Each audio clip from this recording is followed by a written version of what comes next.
देश की खुशहाली की बात करना भड़काऊ है?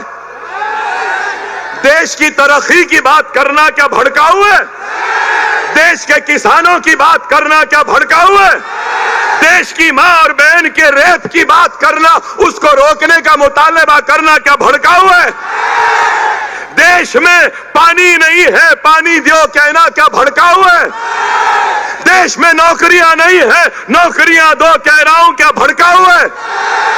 क्या महंगाई देश की कम करो कहना भड़काऊ है? अरे किसी में हिम्मत नहीं है बोलने की, डरते हैं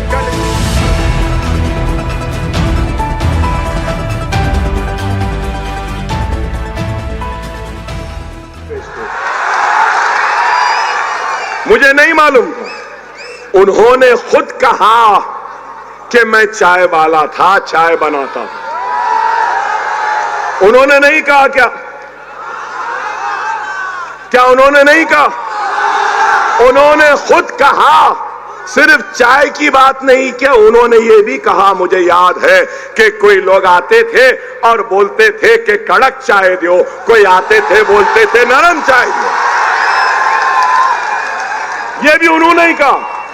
मैं पूछना चाहता हूं, क्या वो महाराष्ट्र का किसान जो खुदकशी कर रहा है, रामजादे या हरामजादे बोलने से क्या अपनी खुदकशी रोक देगा? मेरा जवाब दो।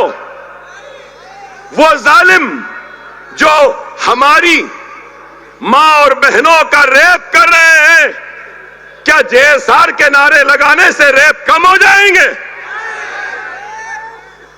बीफ बीफ बीफ कह के मारते हो, पीटते हो, लोचते हो। मैं उनसे पूछना चाहता हूं, खराब दिखेगा। गौ रक्षक है ना गौ रक्षक, जो गौ माता की रक्षा करते हैं, करना चाहिए। हिंदू मजहब में गौ को माता कहा जाता है और उसका कोई रक्षक है तो अच्छा है, गलत बात नहीं है। मगर उन गौ माता के रखवालों से, गौ रक्षकों से मेरा सवाल है। दुनिया के चौथे नंबर पर जो बीफ एक्सपोर्ट करता है, उस मुल्क का नाम इंडिया है, भारत है, हिंदुस्तान है। भाई सालाना 25,000 करोड़ का बीफ इंडिया से एक्सपोर्ट होता है। गौ रक्षकों, गौ माता के रखवालों, मेरा तुमसे सवाल है, बीफ एक्सपोर्टर से इलेक्टोरल बॉन्ड, मतलब बीजेपी, मोदी, योगी, अमित शाह ने इलेक्टोरल बॉन्ड में बीफ एक्सपोर्टर से करीब 500 करोड़ का चंदा लिया। गौ रक्षकों, मेरे प्यारे गौ रक्षकों, मेरे बहादुर गौ रक्षकों, बीफ है कह के मारे, बीफ है कह के तुम टोपी को गिरा दिए, बीफ है कह के दाढ़ी काटे, बीफ है कह के झाड़ को बांधकर पीट दिए। अब मैं आपसे पूछना चाहता हूं, बीफ एक्सपोर्टर से बीजेपी, मोदी, योगी, शाह, ये जो पैसे लिए, अब इनके साथ आप क्या करने वाले हैं? कुछ करने वाले हैं या नहीं? सिर्फ गौ माता के नाम पे सिर्फ हमको मारेंगे, हमको पीटेंगे। अरे आपकी जिम्मेदारी है कि ये एक्सपोर्ट को रोकें। आपकी जिम्मेदारी है कि इन एक्सपोर्टर से चंदा लेने वालों के खिलाफ आप उठ जाएं। और मैं उम्मीद करता हूं अगर गौ माता के सही रखवाले हैं, रक्षक हैं, तो ये लोग आएंगे, मेरे साथ खड़े हो जाएंगे और मोदी से और अमित शाह से, बीजेपी से लड़ेंगे। देश की खुशहाली की बात करना भड़काऊ है? देश की तरक्की की बात करना क्या भड़काऊ है?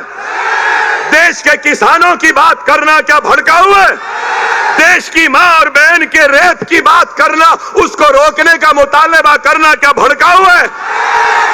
देश में पानी नहीं है, पानी दो कहना क्या भड़काऊ है? देश में नौकरियां नहीं है, नौकरियां दो कह रहा हूं क्या भड़काऊ है? क्या महंगाई देश की कम करो कहना भड़काऊ है? अरे किसी में हिम्मत नहीं है बोलने की, डरते हैं कल के चाय वाले से लोग, मगर हम नहीं डरते। अरे अगर आज ये गरीब, ये अतीक सर अगर ख्वाब देख रहा है एमएलए बनने का, तो कोई गुनाह नहीं है, इसलिए कि हमारी जमहूरियत की ताकत है कि बंडी पे चाय बेचने वाला आज का वजीर आजम है। जब चाय बेचते बेचते विजारत उज़्मा के कुर्सी पर कोई जा सकता है, तो पढ़ाते पढ़ाते ये भी असेंबली में जा सकता है। ये हमारी जमहूरियत की ताकत है।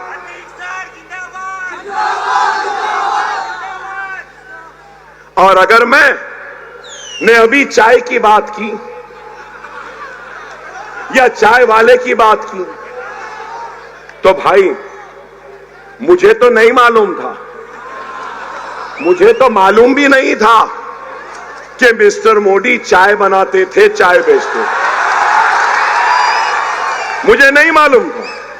उन्होंने खुद कहा कि मैं चाय वाला था, चाय बनाता था। उन्होंने नहीं कहा क्या उन्होंने नहीं कहा? उन्होंने खुद कहा। सिर्फ चाय की बात नहीं किया, उन्होंने ये भी कहा, मुझे याद है कि कोई लोग आते थे और बोलते थे कि कड़क चाय दो, कोई आते थे बोलते थे नरम चाय दो। ये भी उन्होंने ही कहा, मैं नहीं कहा। अरे चाय बनाना कोई गुनाह नहीं है, गुर्बत से ऊंचा उठना हर एक का हक है, और ये हमारी जमहूरियत की कामयाबी की निशानी है कि एक चाय वाला भी वजीर आजम बन सकता है। फिर भी मिस्टर मोदी कहते हैं कि हां हम काम कर रहे हैं, मोदी सरकार। अरे मैं पूछना चाहता हूं और एक बात, 10 साल में 16 लाख, 10 साल में 16 लाख बड़े बड़े पैसे वाले हिंदुस्तानियों ने अपनी हिंदुस्तानी की शहरियत को छोड़ दिया और दूसरे ममालिक की शहरियत को ले लिया। यही वजीर आजम ने कहा, ना खाऊंगा ना खाने दूंगा, बोले ना।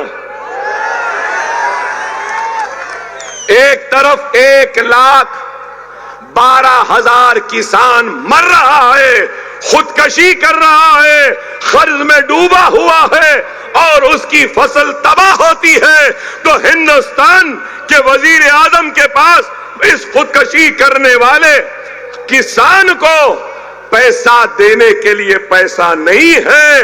लेकिन 28 सुनो, 28 बड़े बड़े बिजनेसमैन, मेहुल चौकसी, विजय माल्या और कई ऐसे बड़े बड़े बिजनेसमैन बैंक से पैसा उठाए और मुल्क से बाहर भाग गए।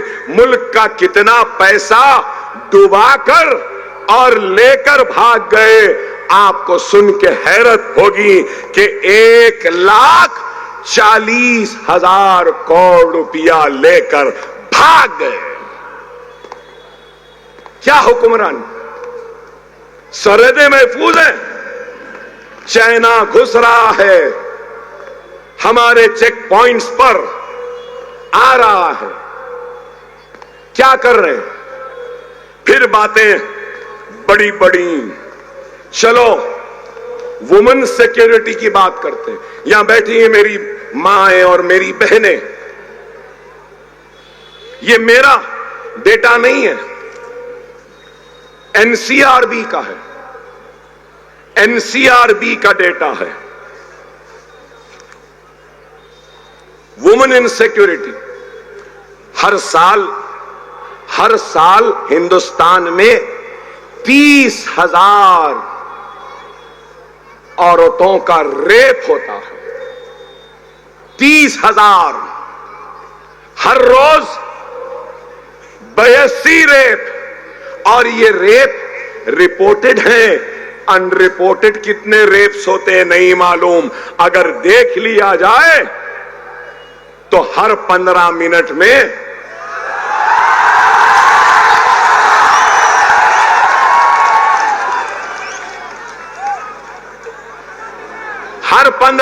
में एक रेप होता है। हर 15 मिनट में एक औरत का रेप हो रहा है। और फिर नरेंद्र मोदी, ये बीजेपी और ये लोग कहते हैं कि हमारा मुल्क अच्छा है। हर 15 मिनट में एक रिपोर्टेड रेप। 1,12,000 किसानों ने 10 साल में खुदकशी कर ली। और सिर्फ महाराष्ट्र में 10 साल में 20,000 किसानों ने खुदकशी की। आज लोग कहते हैं कि अकबर ओवैसी मुसलमान की बात कर रहा है। नहीं, मैं हिंदुस्तान की बात कर रहा हूं, भारत की बात कर रहा हूं, इंडिया की बात कर रहा हूं। मैं हिंदुस्तानी की बात कर रहा हूं, मैं भारतीय की बात कर रहा हूं, मैं इंडियन की बात कर रहा हूं, जो इंडियन मुसलमान भी है। हमारे चैनल के साथ जुड़ने के लिए सब्सक्राइब करें और बेल नोटिफिकेशन दबाना ना भूलें।